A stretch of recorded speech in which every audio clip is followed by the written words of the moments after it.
What this is really is a showdown of who's boss in the United States. And Donald Trump is saying, look, I'm the one in charge of national security. Don't get in my way. Good evening. We are 3 hours into President Donald Trump's revised travel ban on 6 Muslim-majority countries. But the controversial new rules could also impact travelers from our country. Lawyers warned Canadians need to be diligent with which documents they use when crossing the border into the U.S. A ban like this really hurts the family structure, especially when the State Department or the government or the Trump administration is now trying to define exactly what a family is.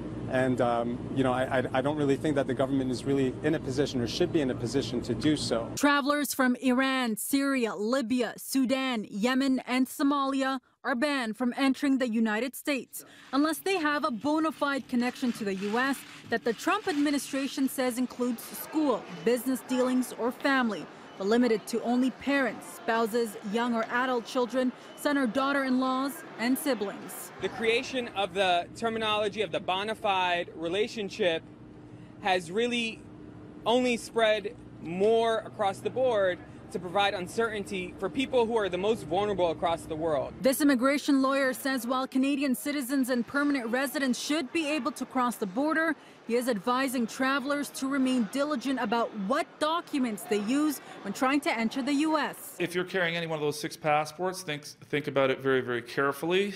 If you have a Canadian citizen and he has a Canadian passport and an Iranian passport, he better not travel on that Iranian passport because they're going to treat him as an Iranian and subject to the ban. Now, this revised ban has triggered widespread criticism of the Trump administration, many claiming it's discriminatory. Immigrant rights groups are warning all eyes are on how the U.S. handles the new rules. This is what democracy looks like. Right now, the world is watching us. The world is watching the United States of America. And what they are saying is we thought that that was the country for opportunity and justice for all.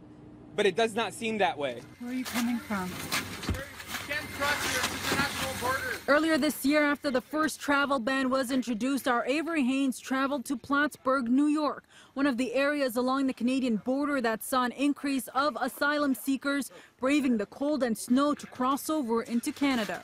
With the new travel restrictions coming into effect, Mammon expects the number of refugees who are trying to cross from the U.S. will climb. As the summer unfolds, we're already seeing many people who have been living in the United States illegally for many years, letting the kids finish the school year, packing them up, and heading for the Canadian borders. And this current travel ban does not apply to current visa holders, dual citizens, anyone granted asylum, or refugees who've already gotten permission to enter the U.S. And earlier this evening, Hawaii's Attorney General filed a court challenge against the new travel ban over what constitutes a close family.